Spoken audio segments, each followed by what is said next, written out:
Доброе утро, дорогие телезрители и всем, кто начинает свой день вместе с программой «Утро Якутии» на телеканалах «Якутия-24» и НВК «Саха».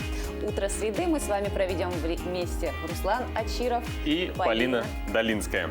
Да. Сегодня в нашей передаче мы расскажем об открытии нового эко-агропарка в Вилюйске, поделимся лайфхаками о том, как правильно загорать и какие освежающие напитки можно сделать прямо в офисе. В прямом эфире также свяжемся с веллерами города Якутска, которые подскажут, как приготовить вкусный кофе, ароматный, прямо на улице. Ну и встретимся через несколько минут с бронзовым призером чемпионата России по дзюдо, который завершился на днях в Мурманске. И познакомимся с юным уличным музыкантом из Челябинска, который поразил музыкальных критиков. Ну а также мы напоминаем, что работаем в прямом эфире, и у нас работает WhatsApp номер 8 914 273 44 88. Если у вас есть поздравления, какие-то пожелания, то вы можете смело отправлять их нам на наш WhatsApp номер. Ну и, конечно, по традиции начнем с прогноза погоды. По данным Якутского гидрометеоцентра, в 6 часов утра температура воздуха в центральных районах составила от 16 до 19 градусов со знаком плюс. В заречной группе Улусов столбик термометра показал 15-22 градуса. В южных в Алдане плюс 16, в Нерюнгри плюс 13. В Вилюйской группе Улусов 13-17 градусов тепла. В Нижнеленских 15-16 градусов, в западных от 13 до 15 градусов. В Колыман-Дигирской группе Улусов холоднее сегодня в Чекурдахе, плюс 5 градусов. И 16 градусов в Зырянке. В Янских от 7 до 11 градусов.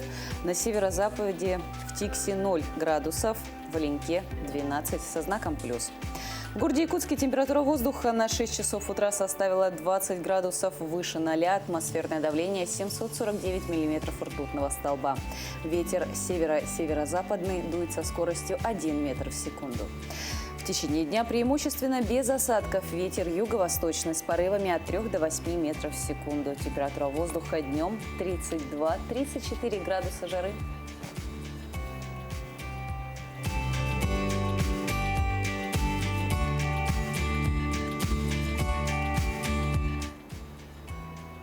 Ну а сейчас давайте ознакомимся с самыми актуальными и свежими новостями на эту минуту.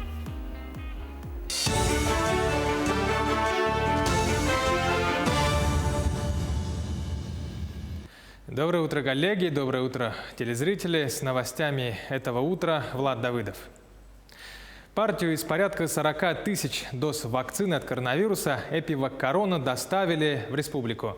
Об этом в ходе брифинга сообщила замруководителя регионального оперштаба Ольга Балабкина. Вся вакцина будет распределена по районам Якутии. На сегодня первый компонент прививки от инфекции получили уже 204 551 человек. Также использовано 92% от общего объема всей поступившей в республику вакцины без учета новой партии. Получателям пенсий на банковские карты 1 июля этого года завершится переход на карту МИР. Напоминаем, что согласно требованиям федерального закона о национальной платежной системе с 1 июля этого года все банки обязаны зачислять пенсию и иные соцвыплаты на карту МИР. Данное требование имеет отношение только к гражданам, получающим пенсии и иные соцвыплаты на счета банковских карт других платежных систем. Тех, кому доставка пенсии и иных соцвыплат производится через отделение почты, иные организации, занимающиеся доставкой пенсий на счета в кредитных организациях без банковской карты, это изменение не касается. В Мирном в трудовом лагере для детей-инвалидов наградили лучших работников. 6 ребят отметили в номинациях «Лучший помощник», «Правая рука воспитателя», «Меломан», «Мисс очарования» и «Лучший трудовой настрой». Им подарили призы, портативные колонки, наушники.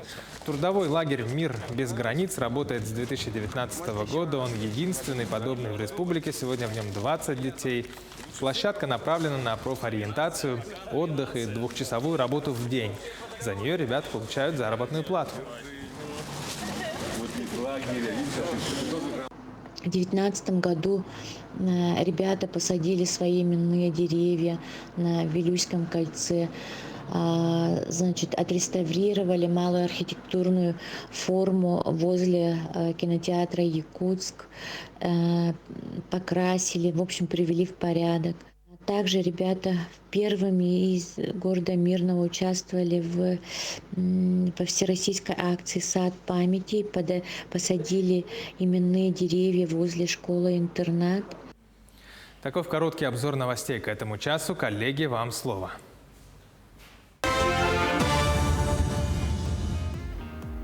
Каждую неделю, пока многие горожане еще спят, веллеры выезжают на утренние покатушки. Между собой они их называют посредухи. Да, действительно, буквально на прошлой неделе я тоже принимал в этом участие, даже снял сюжет для передачи «Испытанно на себе». Ну а сегодня к ним присоединился наш коллега Александр Хавренко, который расскажет о том, как встречают наши якутские веллеры это утро. Александр, доброе утро. Доброе утро, коллеги, доброе утро, Якутия. Ну да, якутские веллеры постоянно что-то придумывают, что-то интересное. И вот появились у них такие посредухи. Сегодня, кстати, сказать, юбилейная 5-я посредуха. И каждый раз ребята выбирают какое-то новое место в городе, где они проводят, собственно говоря, утро среды. Сегодня это Теплое озеро со стороны улицы Крупской. Здесь удобная площадка.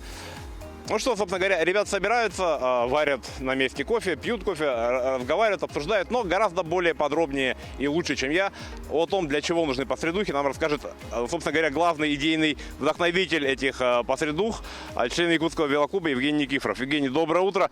Ну, расскажи нам, пожалуйста, что это за посредухи и для чего вы их вообще придумали? Доброе утро, друзья. Доброе утро всем. Хочу, во-первых, пожелать вам замечательного, бодрого дня. Сегодня в последний день первого лета. Что касается нашего мероприятия. Идея достаточно популярна во многих городах. Смысл состоит в том, что активные участники велодвижения собираются в середине недели, это, как правило, среда, и общаются за чашечкой кофе. Мы выбрали не случайно раннее время, 6:30 утра, потому что кофе – это самый утренний напиток. Позволяет это мероприятие нам собраться, обсудить какие-то планы на выходные, просто взбодриться и зарядиться позитивом на весь день и на всю оставшуюся неделю. Каждый раз ребята привозят новые аппараты для приготовления кофе. Это бывают и гейзерные кофеварки, и капельные, и какие-то турки, и френч-прессы. То есть просто ассортимент кофе огромный, любая кофейня может позавидовать. Собирается достаточно много народу для этого раннего времени, от 5 до 15 человек у нас бывало. Сегодня 5-я посредуха, юбилейная, и мы ее отмечаем с большим размахом, с шариками, с мебелью. Мероприятие очень интересное. Буду рад всех видеть. Спасибо. Ну вот, собственно, давайте мы посмотрим, как это все происходит. Вот ребята собрались, сварили кофе. У них с собой мебель, кресла, столики, наборы всевозможных вкусняшек. Ну, конечно, кофе. То есть, такая непринужденная обстановка. Ну, давайте поговорим с еще одним участником велодвижения Якутска, с ИИ. Скажите, пожалуйста, для чего вам это надо? Вставать в такую рань, ехать неизвестно куда? Зачем вам? Ну, вообще говоря, у велосипедистов душа неспокойная. Нам все время хочется чего-нибудь увидеть, нам все время хочется куда-нибудь поехать, нам все время хочется что-нибудь организовать и что-нибудь сделать. Поэтому, если происходит какая-то движуха, какое-то движение, если появляется какая-то интересная идея, то почему бы и не поддержать? Тем более, что с ребятами мы давно знакомы, и встречаться еженедельно – это приятно. Ну, а как-то вы кого-то уже будете привлекать, звать своих друзей, знакомых? Ну, этот вопрос, конечно, больше к нашему идейному вдохновителю, но на самом деле мероприятие является открытым, поэтому если у велосипедистов есть желание с нами познакомиться, есть желание провести с нами время утреннее за чашечкой кофе, то добро пожаловать, как говорится. Спасибо большое. Ну что, в принципе, очень интересное мероприятие. Если у вас есть дома велосипед, но вы пока еще не знаете, как влиться в велодвижение, то дождитесь следующей среды. В 6:30 приезжайте на площадь Ленина. Там ребята собираются. Там они решают, на какой локации они сегодня утром будут пить кофе. Привезите с собой что-нибудь сладкое и какой-нибудь десертик. И выезжаете вместе с ребятами в город на какую-то локацию, отдыхайте, общайтесь, знакомьтесь. Тем более, что якутское велолето не такое длинное и сезон не такой длинный, как хотелось бы. И, к сожалению, скоро он закончится. Так что, ребят, все, у кого есть велосипед, каждую среду в 6:30 на площади Ленина и едем пить кофе. Спасибо, На этом у меня все, коллеги. Я вам слово передаю. Спасибо, Александр.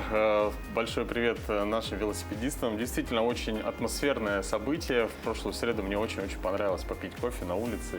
Причем приготовленное только что. Это, между прочим, очень хорошая альтернатива, как правильно и бодро начинать утро. То есть, кроме того, что ты занимаешься велопрогулкой, то есть ты делаешь какие-то физические упражнения для поддержания себя в тонусе, так еще и при этом ты и кофе пьешь в хорошей компании, то есть бодришься со всех сторон. А что же касается еще одного дня, 29 или 30-е. Сегодня 30-е. Уже 30-е. Представляете, друзья, в этот день, вот мне не хватает действительно велопрогулки и кофе. В этот день, 30 июня в 1908 году на Землю упал Тунгусский метеорит. Поэтому сегодня Международный день астероида. Думаю, многие помнят запечатленный на нескольких видеокамерах Челябинский метеорит. Так вот, он гораздо слабее Тунгусского в 10 раз. Какие еще даты и события? Давайте посмотрим в нашей рубрике. 30 июня – Международный день астероида, Международный день парламентаризма и День сотрудника службы охраны уголовно-исполнительной системы Министерства юстиции России. По народному календарю яркая зорница 30 июня предвещает хороший урожай, а вечерняя радуга – хорошую погоду. Багровый закат сулит сильный ветер и ненастье. 30 июня 1894 года открыли самый знаменитый лондонский мост Тауэр-Бридж. 30 июня 1908 года на Землю упал Тунгусский метеорит. Произошло это в Сибири в междуречье Нижний Тунгусский и Лены. Взрывной волной в радиусе 40 километров повалило лес. Были уничтожены звери и пострадали люди. От Енисея до Атлантического побережья Европы несколько ночей подряд наблюдались масштабные и необычные световые явления. 30 июня 1925 года основан заповедник Красноярские столбы на правом берегу Енисея. 30 июня 1934 года в Германии прошла кровавая акция, вошедшая в историю как «Ночь длинных ножей». Это крупномасштабная расправа Гитлера и его окружения над неугодными партийными деятелями Германии.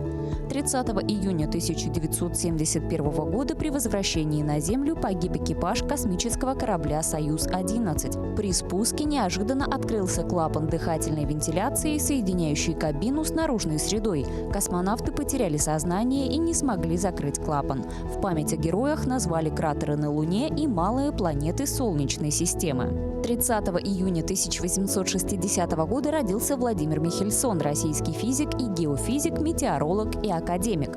30 июня 1919 года родился Эд Йост, американский воздухоплаватель, создатель современного теплового аэростата. В 1985 году в этот день родился Майкл Фелпс, американский пловец, 23-кратный олимпийский чемпион. Именины в этот день празднуют Иммануил, Иосиф, Исаакий, Кирилл, Климент, Максим, Никита, Пелагея и Савелий.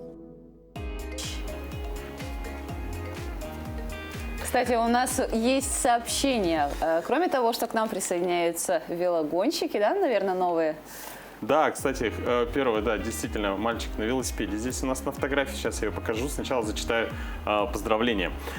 Поздравляю сына Федорова Саяна с выпуском садика. Желаю счастья, много улыбок, будь здоров, не болей. Из Тикси. Мама, братик, бабушка и дедушка. Ну вот, собственно говоря, и... С удовольствием присоединяемся к поздравлениям. Да, то есть первый выпускной у молодого человека. И какое следующее Да, и сообщение? еще одно. Поздравляют маму Васильеву Веру Яковлевну с днем рождения. Желают счастья, здоровья, всех благ. Любим, целуем, твои дети Нергустана, Уля и Петя. Мы также присоединяемся к поздравлениям. Сегодня в городе Вилюйске открывается эко-агропарк. Экологическое место отдыха было построено силами горожан и администрации города. Новую зону семейного отдыха посетили наши коллеги. 2021 год в городе Вилюйске объявлен годом экологической инициативы и озеленения города. В связи с этим был разработан план работ, в котором вошел проект эко-агропарка в Казачьем подворье на территории старого города. Парк был построен средствами, финансированными и силами, субботниками, организаций и предприятий нашего города. Эти животные в настоящий момент собраны с разных улусов, сел, именно в целях для популяризации сельского хозяйства и, конечно, экологического нашего года. Эко-агропарк назван в честь Николая Семеновича Топогарова, хлебороба, рекордсмена мира по выращиванию зерновых культур. В 1936 году его колхозники добились невиданного урожая зерна по 40 с лишним центнеров в среднем с гектара. То достижение расценили как мировой рекорд. Вот в нашем эко-агропарке в городе Вилюйске есть опытный участок, где мы посадили пшено, ячмень, овес. С нашей Якутии у нас в Чучу сажают их, и вот мы на пробу здесь посадили. Вот уже всходит уже. Ну, к осени посмотрим, будет у нас крупный урожай, надеемся. Есть 10 видов животных с разными породами они. Разделяются на разные породы. Например, у нас тут есть индоутка и утка кряква. Гуси у нас делятся на 2 вида тоже. Белый, линда и серые просто гуси. И тут у нас кроликов 8 видов тоже. Индюки 2 вида. Курицы есть и утки тоже 6 видов уток. Все животные, которые расположились в новом парке по наступлению холодов, планируют раздать на присмотр местным фермерам до следующей весны.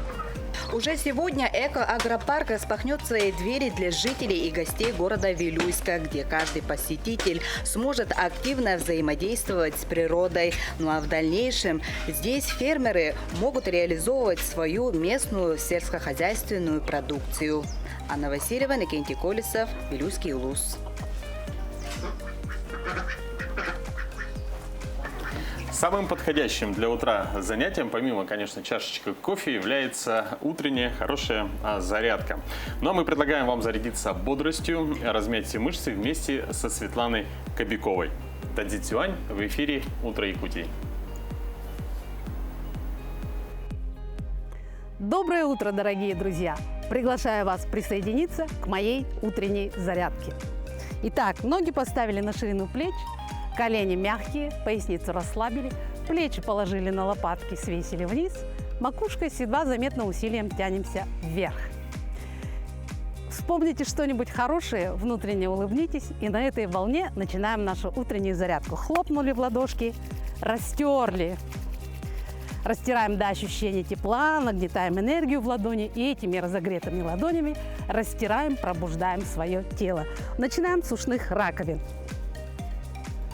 Растираем по периметру вверх, вниз, внутри уха поводили пальцем. И теперь растираем затылок, основание черепа, мышцы шеи сзади, по бокам, плечи. И переходим на плечевые суставы. Обязательно представляйте, как вы снимаете ладонями с суставов застойную энергию, стряхиваете ее на землю. До ощущения тепла растирайте все суставы, локтевые. И сейчас запястье стряхнули, другая рука.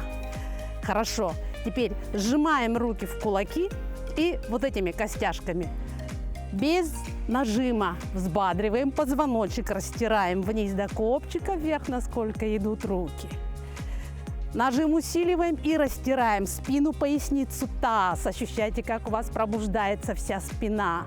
Перевернули ладони к себе и до ощущения тепла растерли область почек, ребра, талию, живот и тазобедренные суставы. Стряхнули. Выставляем одну ногу вперед, растираем колени вокруг чашечки, по бокам, спереди, сзади. Стряхнули. Другая нога то же самое. Вокруг чашечки, по бокам, спереди, сзади.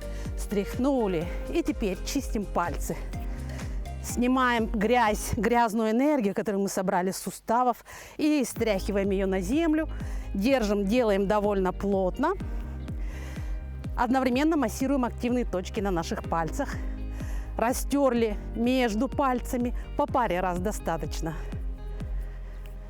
Взяли руки в замок, потянулись, выгнули спину. Спину назад тянем. И вдох.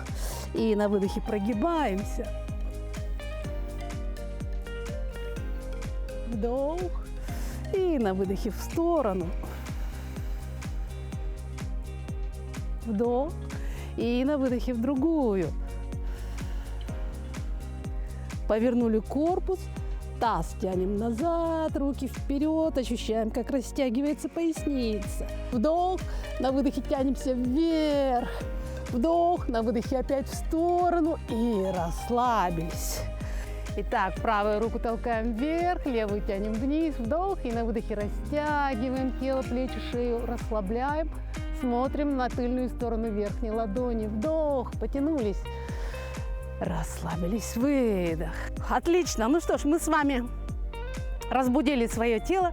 Теперь надо настроиться на позитивный рабочий день. Ноги поставьте на ширину плеч, колени мягкие, поясница расслаблена. Плечи опущены на лопатки, свешены вниз. Макушка с едва заметным усилием тянется к небу. Делаем вдох и представляем, как вся гармоничная энергия земли и неба втекает в наше тело. Кладем эту энергию в область за пупком. Ладони можно сложить на пупок, можно прикрыть глаза и вспомните самый счастливый момент жизни. Внутренне улыбнитесь, наполняйте энергией вашей улыбки все свое тело, все пространство вокруг себя. Сияйте радостью, счастьем, любовью. Опускаем руки, приставляем левую ногу к правой. Хорошего дня, будьте здоровы и счастливы! В Мурманске на днях завершилось первенство России по дзюдо среди спортсменов до 23 лет, где сборная Якутии отличилась 3 медалями. У нас сегодня в гостях Аина Моисеева, бронзовый призер первенства России среди юниоров до 23 лет, мастер спорта России по дзюдо. Доброе утро, Аина. Доброе утро. Давайте сначала похвастаемся, наверное, потому что вот как раз вот Аина принесла свои награды. Вот именно так выглядит бронзовая медаль. Аина, вот сборная Якутии у нас успешно выступила и завоеваны 3 медали первенства России. Кто поднялся на пьедестал? Ну, в первый день боролась я и Ефимова Карина, 52 килограмма. Мы вместе заняли 3-е места. И в 3-й день боролась Надежда Татарченко, она стала 2-й. Вот. Здорово, ну мы поздравляем. Мы поздравляем вас с таким достойным результатом. Какие ваши дальнейшие планы после вот этого первенства? Впереди нас ждет Кубок Европы в Оренбурге. Там очень важный старт. После России, после этого старта будут отбирать на Европу, первенство Европы. Вот. Пока что так. Ну, из-за пандемии особо за границу стартов пока нету, поэтому пока что так. А как вы оцениваете уровень соревнований, также своих соперников, и как вообще проходила борьба за медали? Уровень соревнований очень высокий, все очень понравилось, все на высшем уровне. Соперники все очень сильные, опытные, не было там схватки легкой, вообще ни одной. Поэтому уровень был очень высокий. То есть все соперники, они были очень... Да, они все там титулованные, там все очень сильные. Вы занимаетесь дзюдо с 2013 года, Да. уже 8 лет. Вот какое из соревнований для вас было самое значимое? Может быть, самое первое или какое-то уже, когда вы вот первенство России, либо вы мастера спорта России защищали? Да, скорее всего, я думаю, это когда я первый раз выиграла Россию, первенство России до 21 года в Красноярске. Там я и выполнила мастера спорта. Аина, скажите, вот эти соревнования были отборочными в резервную сборную России. Какая задача стоит у спортсменов? В первую очередь это попасть в сборную России, и там уже дальше на этапах отбираться на первенство Европы и мира. Так как это первенство России до 23 лет, это как бы уже резервная сборная на взрослую. Как бы рассматривает, кто в сборной до 23, уже во взрослую. Планируете ли вы свою дальнейшую спортивную карьеру с последующим выходом именно на олимпийский уровень? Конечно, я очень хочу. Я думаю, это каждый спортсмен. Это мечта. Выйти на такой уровень и бороться на таких соревнованиях, как Олимпийские игры, мир, Европа. Аина, мы желаем вам успехов в спорте, успехов во всем, чтобы вы достойно представляли нашу республику. Еще раз поздравляем. Спасибо большое. Поздравляем вас. А тем временем в Якутии установилась аномально жаркая погода. В эти дни горожане спасаются от жары. Мы решили узнать, как горожане переносят жару. Давайте посмотрим. На речке, в принципе. Только купаетесь, да? Либо в тени сидим. Пью холодную воду с лимоном. Кондиционер, больше нету. Как вы спасаетесь от жары в летнее время? Мороженое едим. Воду пьем. И под кондиционером в офисе работаем. Я гуляю все время. Любишь жару, да? Ну да. Саня, ты в порядке, ты в порядке, ты в порядке, Саня, Саня, ты в порядке, ты в порядке, Саня, Саня, ты в порядке, ты в порядке, ты в порядке, Саня. Наверное, самая вожделенная для каждого человека вещь вот в такую самую жару – это, конечно же, кондиционер. Но тем не менее, несмотря на то, что он нас от зноя-то и спасет, но иногда он может нам предоставлять некоторую угрозу, потому что не исключены переохлаждения. Советы доктора помогут нам как обезопасить себя в жаркую и одновременно прохладную погоду.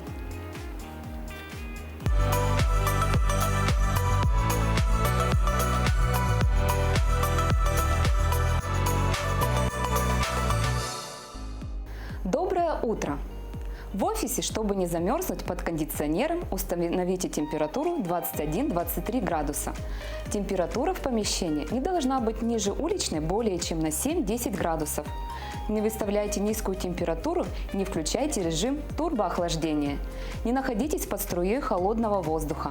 Если этого не избежать, установите экран.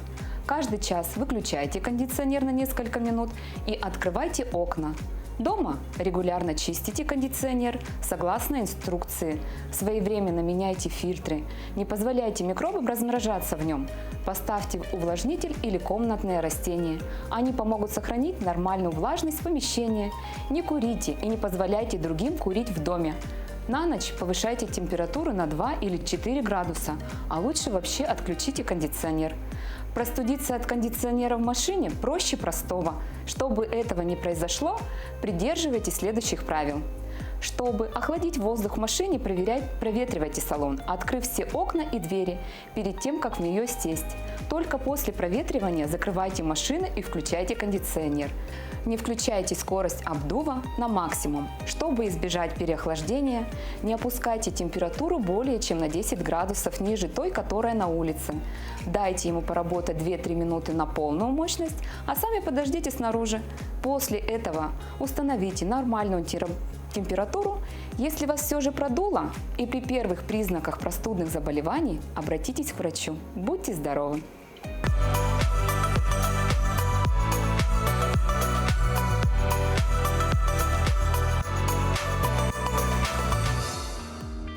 В продолжение темы жарких летних дней не менее полезные советы о том, как приготовить освежающие напитки. Доброе утро! Сегодня я вам покажу, как сделать очень вкусный и полезный лимонад. Для этого нам понадобится лимон, апельсин, клубника, сахар и газированная вода. Для начала делим лимон пополам. Выжимаем сок.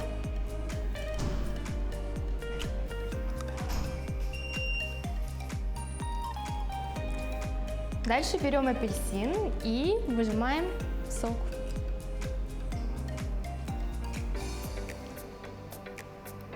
Берем клубнику.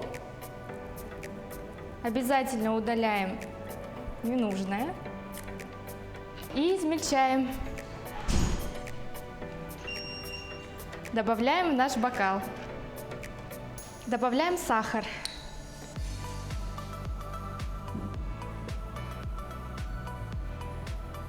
И газированную воду.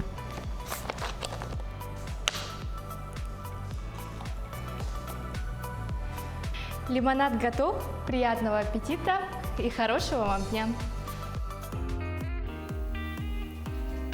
Мы предлагаем вам немного охладиться и представляем вашему вниманию зимние кадры.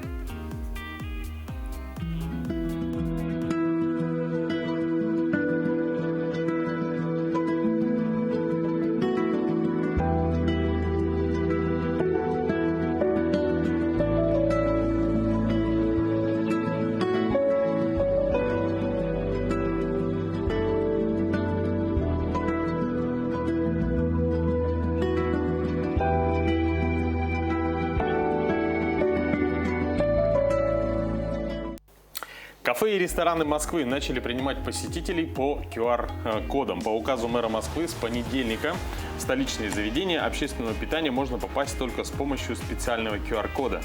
По мнению управляющих ресторанов, такие меры убивают бизнес, но для стабилизации ситуации с коронавирусом они необходимы. Менеджеры московских ресторанов отмечают, что с новыми ограничениями поток гостей уменьшился. Гости, реагируют все по-разному. Звонят гости, да, сегодня можно к вам попасть. Мы говорим, там, допустим, что можем, да, конечно, только с QR-кодом. Пока, может, не все, пока провакцинировались, поэтому пока посетителей не особо много. То есть, обычно в это время, конечно, у нас уже, человек 20-30 точно проходит. В сегодняшний день были только 2 гостя. Мэр Москвы Сергей Собянин 22 июня сообщил о подписании указа, в соответствии с которым с понедельника посещать заведения общепита смогут только имеющие защиту от коронавируса. Ограничения касаются всех кафе и ресторанов столицы. Исключения составляют летние веранды. На открытые площадки можно пройти без QR-кода до 11 июля включительно. Очень интересная ситуация, да, то есть сейчас вот насколько быстро меняется мир и вообще ситуация. Раньше мы, наверное, и подумать о таком не могли, а сейчас это уже повседневно и повсеместно внедряется. Я тебе больше скажу, с получением второго компонента, после того, как мне пришел тот самый QR-код, есть уже даже специальные приложения, то есть как мы Apple Pay, допустим, система Wallet оплачивать по карте в магазинах, можно точно так же установить тот же самый QR-код для того, чтобы при посещении этих самых мест общепита или какого-нибудь общественных мест можно показать их, и тебя пропустят, отсканируя код. Ну что, будущее уже рядом, друзья. Ну а самые актуальные новости прямо сейчас на нашем канале.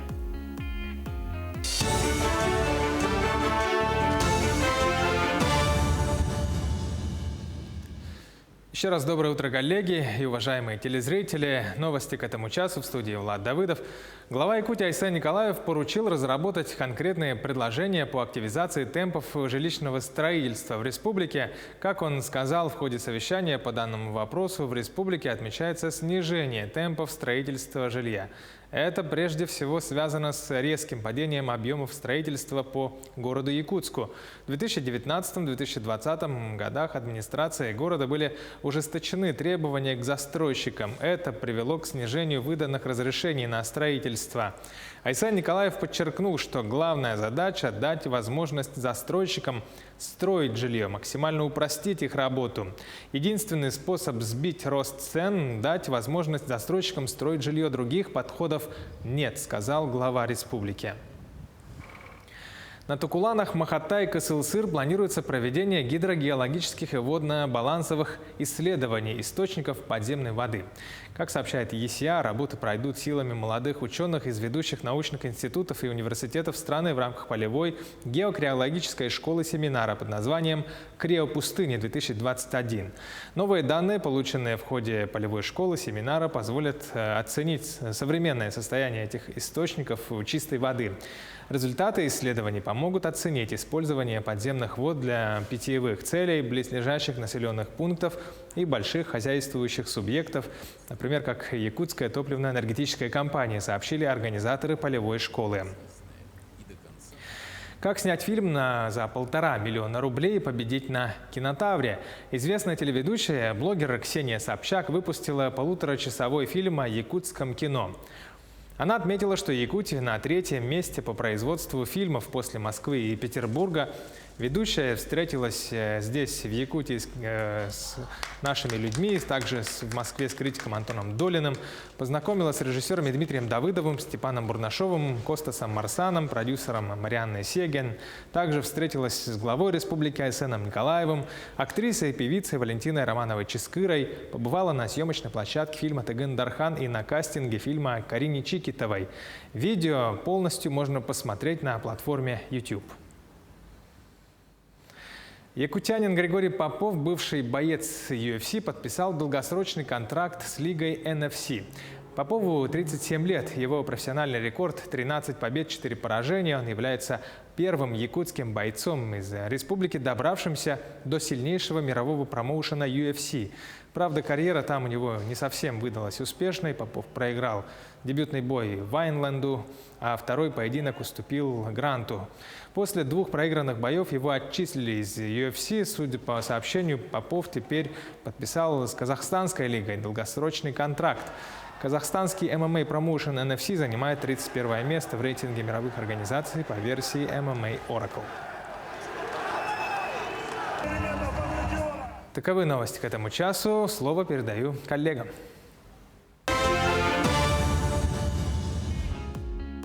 Спасибо большое. Ну, а у нас поступило еще одно поздравление на наш WhatsApp номер. Дорогую сестру Татьяну Ивановну Тарасову поздравляем с 60-летним юбилеем. Желаем только доброго, здоровья, счастья, любви и поддержки близких, родных. Но мы присоединяемся к поздравлению Татьяны Ивановны. Ну и продолжаем наш эфир. Несмотря на то, что якутский кинематограф существует давно, бум якутского кино уже стал настоящим местным феноменом. Работы наших земляков то и дело принимают участие в российских и зарубежных кинофестивалях, при этом завоевывают престижные награды, а также удостаиваются внимания именитых критиков. С одним из таких перспективных молодых режиссеров встретилась Полина Долинская и узнала, сложно ли снимать комедийное кино и кто такие библиотекарши.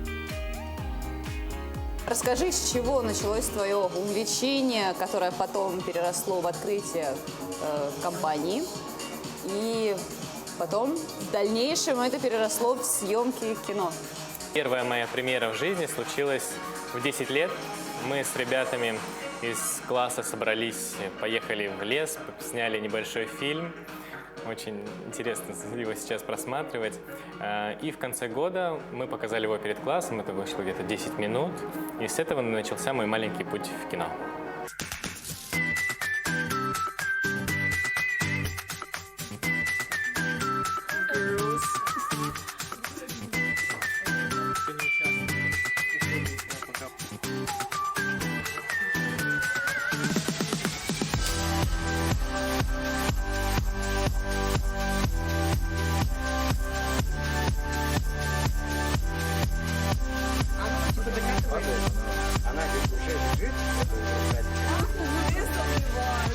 Ты начинал изначально с социальных фильмов, затрагивая какие-то проблемы. Вот как у тебя потом получилось перейти от социальных фильмов именно в комедийный жанр?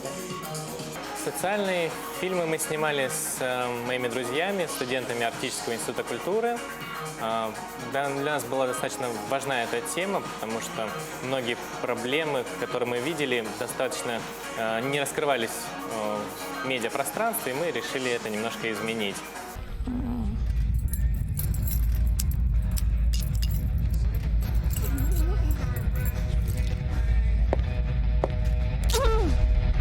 С какого района?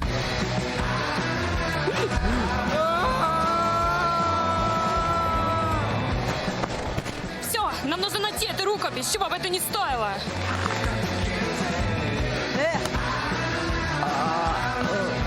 Говорят, что оленьи рога дают удачу.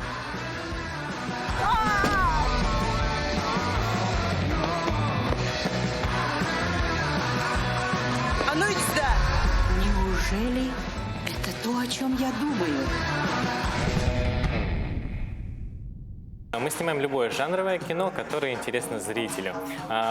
Сейчас мы снимаем проект «Библиотекарши». Недавно мы сняли тизер одноименный. Вот, планируем в августе уже начать полный продакшн. Сейчас последние, так скажем, переговоры с инвесторами, с прокатными организациями и студиями. Вот. Это лишь начало, потому что это такой пилотный, я бы сказал, проект. Как показывает практика, одно дело хорошо общаться в веселой компании между друзей, друг друга подкалывать, но вот действительно шутки писать, шутить их для часового или полуторачасового фильма, это не так и просто. Это, наверное, наверное, самое сложное и одновременно самое важное. Я сам сценарий не пишу, потому что тот же Мартин Скорсезе также их не пишет, но он берет, например, работу со сценаристом, говорит ему контрольные точки фильма. Например, вначале я хочу, чтобы мы открыли персонажа с этой стороны, потом идут две контрольные точки, которые поворачивают историю, он их тоже определяет, я тоже у него научился это делать. Вот. И сценарист уже садится сам писать эти шутки, эти ситуации, показывает мне. Я говорю, что так, ну вот это мне понравилось, это мы убираем. Он говорит, нет, это нельзя убирать.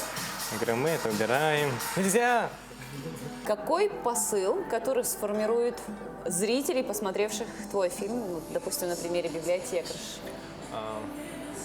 «Библиотекарши» — это, наверное, такая история, которая сложилась из многих жанров, в том числе некой мистики, любви, дружбы. И мне кажется, главная мысль такая, что команда — это твоя семья. Ты должен относиться к людям, которые рядом с тобой, твоим коллегам, максимально по-доброму, очень легко. Мне кажется, каждая женщина, потому что вообще «Библиотекарша» — это женская история, это где 4 главные героини пытаются защитить некую реликвию, которую хотят забрать. Опять же, и не враги, и не друзья, просто люди, у которых другие интересы. Но вместе они поначалу очень ругаются, но потом, когда появляются барьеры, появляется общая цель, они сплочаются вместе. И все, чем это закончится, вы увидите в кинотеатре. Ну, мы тогда пожелаем тебе успехов в реализации твоих текущих и дальнейших проектов. Ну и, конечно же, будем ждать премьеры. Спасибо. Цены московские. А комары, блин, якутские. Котик, пожалуйста, пожалуйста. А рога Анатолия действительно приносит удачу. Чё? Полин, смотри, здесь ты в студии, там берешь интервью, еще и в фильме снимаешься, оказывается. Да, и при этом сохраняю бодрость именно потому, что очень много движения в моей жизни. Друзья, а если вы хотите взбодриться, самый простой и доступный способ – это, конечно же, танцы. Ну, а мы предлагаем вам посмотреть следующее видео и даже попробовать повторить некоторые движения.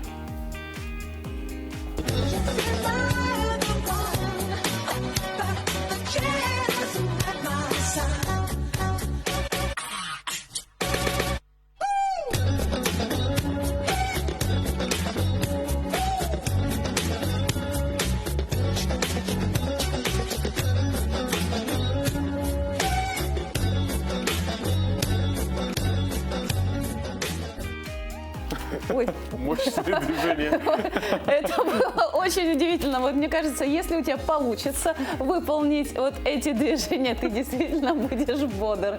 Обязательно, это бесспорно. Ну а 10-летний Рудольф – самый юный уличный музыкант Челябинска.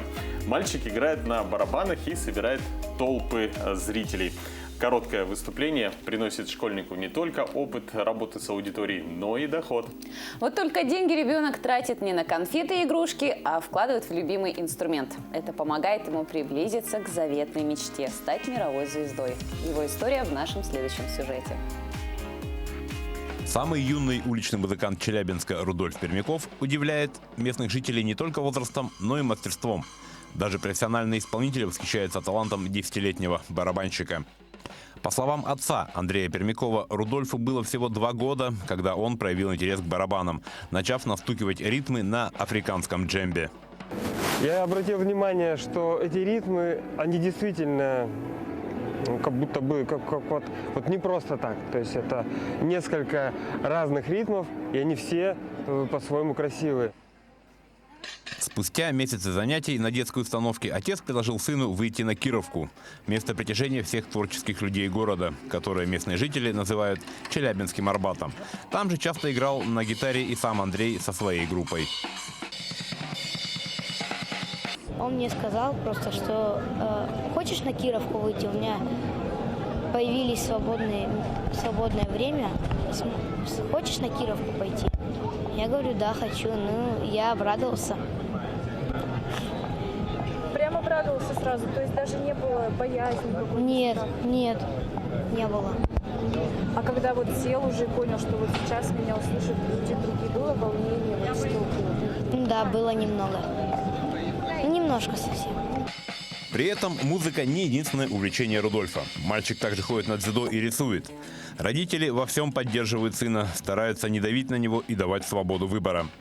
Сейчас Рудольф хочет стать профессиональным музыкантом и отправиться в мировой тур с рок-группой, как его кумиры Джой Джордасон, Джей Вайнберг и Ларс Ульрих. Я скажу, как действующий музыкант, что мне не просто понравилось, я немного шокирован от того, насколько владеет ребенок в таком возрасте вот этой вот всей кухней. Это на самом деле очень тяжело. Вот. А он не только справляется с каким-то там вот ритмическим рисунком очень тяжелым, он еще успевает получать от этого удовольствие. При этом уже сейчас хобби приносит не только удовольствие, но и деньги. Отец юного музыканта рассказал, что все заработанное Рудольф тут же тратит на улучшение своего музыкального инструмента, что родители всячески поддерживают. Говорят, летом от мороженого не полнеют, а еще это лакомство полезно. Белок, витамины А, В, Д, и Е и микроэлементы. Даже ангину можно вылечить. Но это далеко не все, ну и не совсем точно. Зато известно, что мороженое закаливает горло, поэтому подойдет в целях профилактики. Ну и, конечно, оно спасает от жары и поднимает настроение детям и взрослым. Об этом традиционном, но таком удивительном лакомстве расскажет Катерина Винокурова.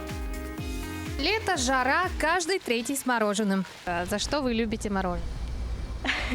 Ну, потому что оно вкусное, охлаждает в жаркую погоду. А ваше любимое какое? Пломбир классический. Оно реально охлаждает. Ну, летом оно вкусное, холодное. А ваше любимое какое? Ну, как раз таки любимое это стаканчик, пломбир. Ксения подрабатывает продавцом мороженого. Деятельность ей по душе.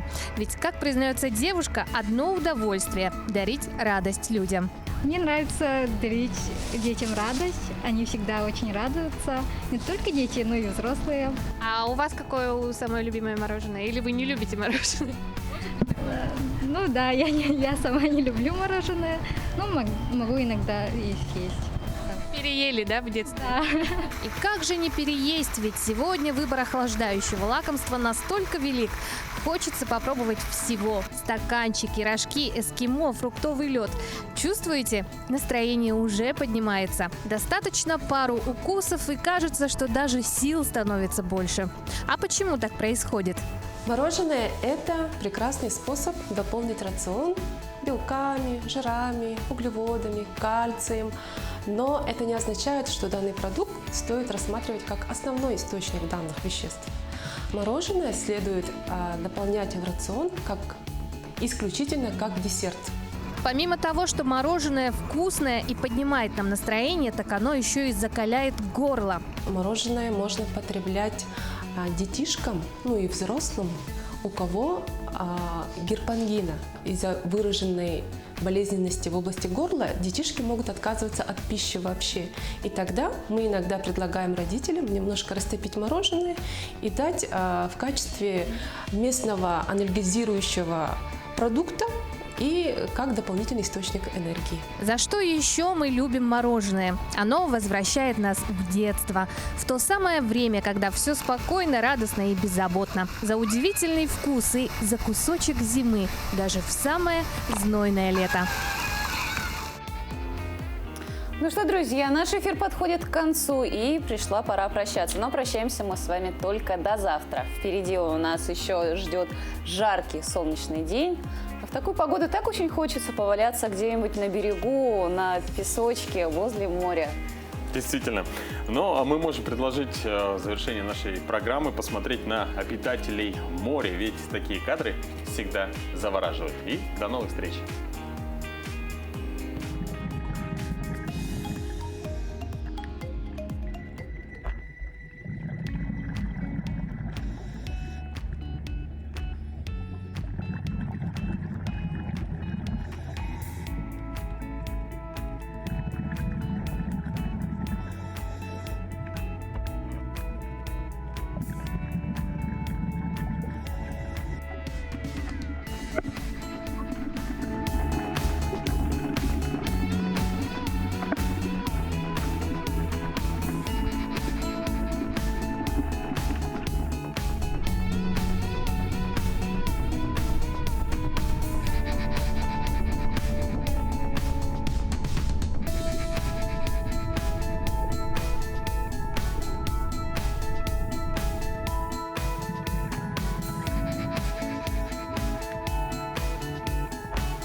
Новый формат Бенни